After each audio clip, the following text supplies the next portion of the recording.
Hello everybody, hope you're having a fantastic day today. Thank you so much for checking out my video. Today I'm going to be doing a beginner's Holy Fire build. Now I just want to say this will take a bit of work to achieve even for a beginner, and I do have another video on a Holy Fire build that is more advanced for say more over level 400. And this build will be starting, I would say, over level 50 at least. Between 50 and 100, you can really get this build going. But if you're over level 100, it'll be even easier. So it's definitely something to work towards right off the bat here, as soon as possible. Now, this is the Holy Fire. Now, easier said than done to get this weapon, but you can go to vendors, you can go on Reddit. I will link a video in the description explaining Reddit. If you want to go on there to get one, would be the easiest way to get one. If not, you will have to try to do the Beasts of Burden event when it pops up here in the Cranberry, and it'll have the chance to drop you the Holy Fire. Now, like I said, it's probably easier to maybe go vendor hopping looking for one, or like I said, I will link in the description a video on how to use Reddit, and it'll be the easiest way to get one of these. You can probably get one on Reddit for about 5,000 caps, and then like I said, if not, you'll have to do this event and you might not be so lucky to get it at the end, but just saying, that's probably the best way to get it. Also, with this build, while you're trying to get the Holy Fire, I just want to say all other heavy guns are going to work. The LMG, the 50 cal, the Gatling gun, all these weapons will work very well on this build too, so you don't have to worry about getting a Holy Fire right away. Like I said, this is something to work towards, and you're not going to be able to get everything at once, and I totally understand that for beginners. And like I always say, if you have any questions about this, just let me know in the comments and I'll get back to you as soon as I can. I'm sure there's something that you would need help with along the way for doing this. But I just want to say too, even if you don't have the Holy Fire, you might want to take off Friendly Fire and maybe put on Inspirational to help you rank up a little bit quicker in the meantime until you get one. But when you get one, this is the build. So 13 strength, 1 perception, 1 endurance, 8 charisma, 10 intelligence, 9 agility, and 14 luck. And these are the perk cards. Now, like I said, you can see Friendly Fire is on there. If you do not have the Holy Fire or a regular flamer, then maybe just take that off and put on, it's not Lone Wanderer, Inspirational under charisma, just to help you rank up faster. Born Survivor is going to help you stay alive when your health gets low and you're not paying attention to it.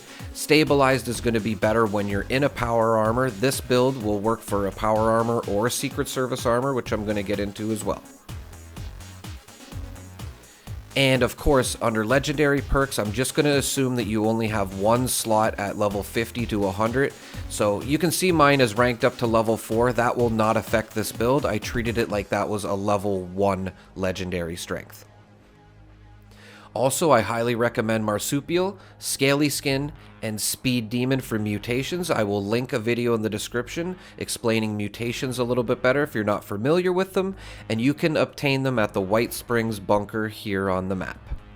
So again, I will link a video explaining those if you're not familiar with mutations. And like I was saying earlier, I do highly recommend that you use Secret Service armor with this build. I would highly recommend Overeaters or Vanguards when you start rolling legendaries for this build. If you're really liking it, you know, and you're going to start rolling, you know, effects towards it, then Vanguards or Overeaters is probably better. I like Vanguards too, because then you don't have to worry about your food levels. With Overeaters, you have to have your eating and drinking up. I think it's just eating, actually. So either one is great. And just don't pay attention to the unyielding effect there, but when you are getting mods for the Secret Service, I highly recommend Betrest and Deep Pocketed. You can switch up Deep Pocketed, but definitely have Betrest on. It'll help with resistance. Also, I highly recommend getting the Shielded Secret Service under armor as well. And all of these can be obtained after you've done the main quest, so if you're under level 50 or even under level 100 and you haven't done the main quest, I would focus on doing that before maybe, you know, committing to this build. But you can do both, to be honest. And to get the Secret Service armor and the Under Armor, you're going to go to Vault 79. But like I said, you're going to have the main quest, particularly the one that involves Crater and Foundation. Once you're done that one, you'll be able to get this stuff in Vault 79.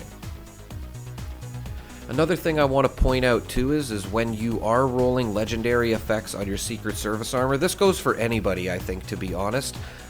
Don't try rolling like it this way, like using 3 modules to get guaranteed 3 stars. If you just craft Secret Service armor, more often than not you will get a 3-star anyway. So it's just better, and it's only 1 module opposed to 3 modules.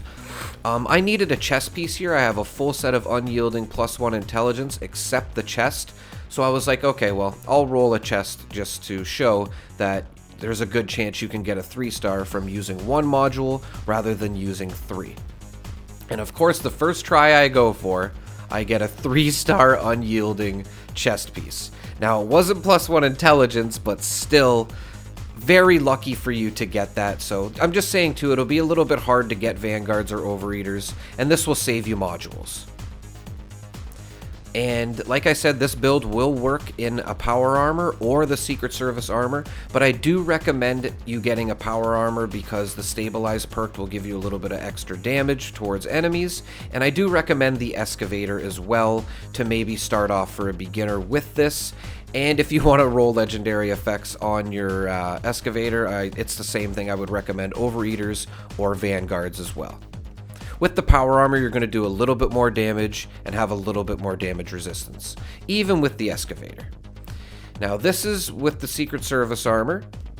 I have unyielding on and I went full health, so either way, it's not really going to affect anything. I just wanted to show that the Secret Service armor is more than enough to keep you alive. Even a Super Mutant Behemoth here, I let him hit me a bit, and just pay attention to your health and be ready to stim pack if you're fighting a behemoth.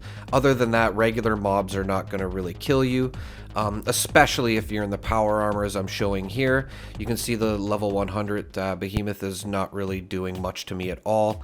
And you're going to see the Born Survivor perk card kick in here as well. I highly recommend that perk card with a full health build, because sometimes you're just not paying attention to your health, and then it'll just automatically stim pack for you. There's also some good legendary effects you can get for that as well. And of course, you will have no problem killing enemies, especially in a power armor like I said before. Very good build. This build is extremely overpowered, even in the earlier stages as I'm showing here. Just destroying regular mobs. You can see I'm going to destroy this behemoth. And if you really are liking this build, like I said, I will link in the description a video for a more expert Holy Fire build, like level 400 plus.